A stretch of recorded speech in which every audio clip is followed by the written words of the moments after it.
So, all the lights in the heavens are our enemy now, huh? Yeah, but they're worthy opponents. I'll use the fabric of space-time to wring them out of existence! Guren Lagann! Spin on! Who the hell do you think I am?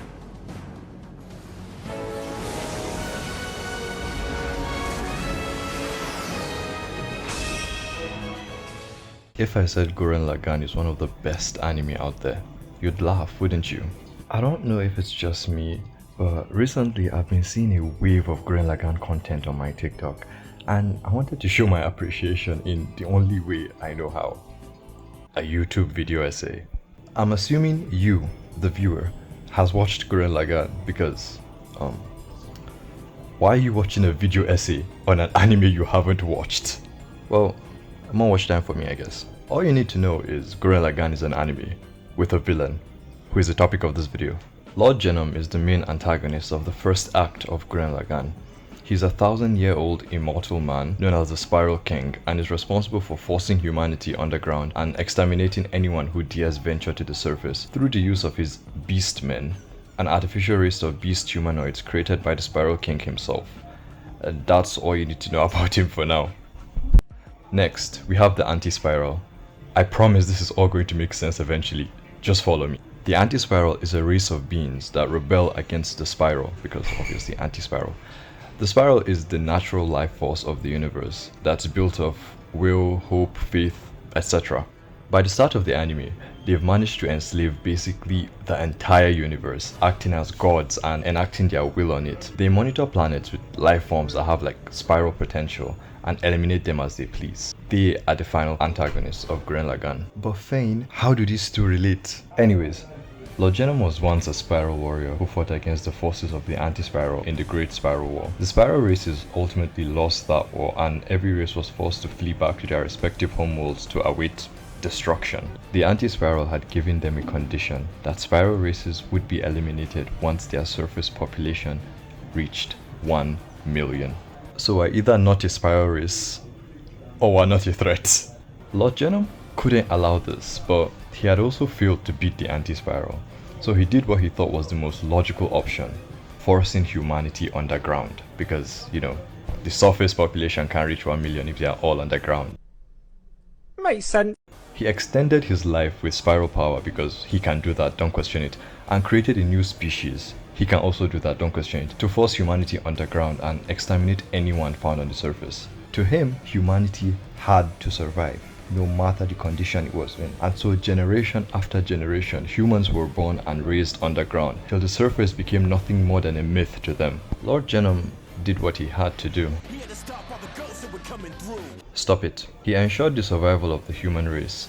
Sure, they weren't living in the best condition, they weren't even living in a good condition, but humanity isn't a race that can think for themselves. They needed someone to sacrifice themselves as a guardian, and because of that, humanity survived over 1,000 years after the war. They survived long enough for someone who could rival the Anti-Spiral to be born. So, what do you think about it? Lord Genome is the actual hero of the story. I hope you don't actually believe that. Simon was a boy born in Kiha village, a village underground. He and other children digged in hopes of finding treasure and were rewarded with food in their village. He was orphaned by the constant tremors and earthquakes they experienced underground, and he had no one but his quote-unquote brother, Kamina, who dreamed of nothing but seeing the sky. But the chief of the village constantly diminished that dream and punished him for it. I'm not gonna dwell on this too long. Long story short, a mech crashes into the village, fighting a woman, and Simon manages to defeat it with the help of Kamina, that same woman, and a new mech he found earlier, Lagann. Kamina named it, by the way. They eventually leave and go to the surface, and that's when he realizes that the tremors and earthquakes they were experiencing all that time were from the mechs that were fighting above them. And that's where Simon's story starts. But again, why do I bring this up? Perspective. Lord Genome is meant to serve as a perfect foil to Simon. Think about it.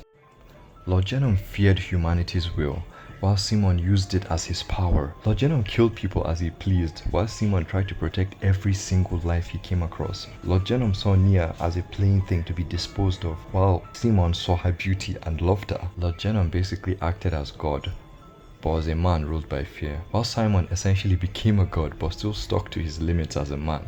Lord Genom was past humanity with his 1000 plus years of knowledge and experience, while Simon was still considered a child with at most 14. Like, these differences even extend down to little things, like Lord Genom's spiral signature being red when it's naturally supposed to be green, him being bald while Simon had hair, and him walking barefoot while Simon has shoes. Okay, I'm dragging it. The only similarity they shared was that they were both doing it for humanity's sake, each thinking their way was the best. But ironically enough, do you know who Lord Genom shared similarities with? The anti-spiral. Think about it like this. An immortal entity who had given up all personal connections and was scared of the will of the spiral beings and believed that very will would lead to their destruction, then created beings to subjugate those very spiral races with despair and eradicate them if a certain condition was met. Who do you think I'm talking about? Your answer would be correct for both of them because it fits them perfectly. Another similarity they share is they both believe they're a lesser evil protecting against a greater evil. And spoiler, they are both defeated the exact same way, at least in the anime. Lord Genom is ultimately defeated, but his body is preserved and reawoken years later for information. And this begins his kind of redemption arc. After he was reborn, he's everything like the original except for the personality, and he's just ahead. During this time, he just helps the team try to make more sense of the anti-spiral and spiral energy as a whole. He was even the one to remind Simon of his goal of saving Nia when the anti-spiral tried to convince him, but his main point of atonement comes from the scene where he sacrifices himself, although it's a cliche at this point. The Super Tengen Toppa Gurren Lagann mech is blasted with an attack that combined two universes, with enough force to rival the Big Bang. Yeah, I know this anime gets really silly. And Lord Genom, with a new body, steps out of the combined mech to willingly get vaporized and turned into pure energy to be used for a counter-attack. Yeah, very silly. He had made his peace with his beastman right hand, Viral, and his daughter, Nia, and was prepared for his demise. This Lord Genom gave up immortality, and in his final moment, his spiral signature shone bright green. Lord Genom is a character I really like because he embodies hypocrisy to the core. He fought valiantly against the anti-spiral, only to become them while holding the same flawed ideology as the oppressor. He was ruled by fear and despair. And look, I'm not saying a case could not be made for why he did the things he did. After all, humanity did persist because of him. But let's entertain these thoughts. In those 1000 plus years of subjugation, there could have been someone who had the will to liberate the universe, but lived under the wrong circumstances and ended up withering away. Lord Genom's plan was essentially giving up on the fight permanently and making sure everyone was as much of a slave to fear as he was. And even his redemption can be called into question, because if you are brought back with all of your memories but without your personality, then are you really you?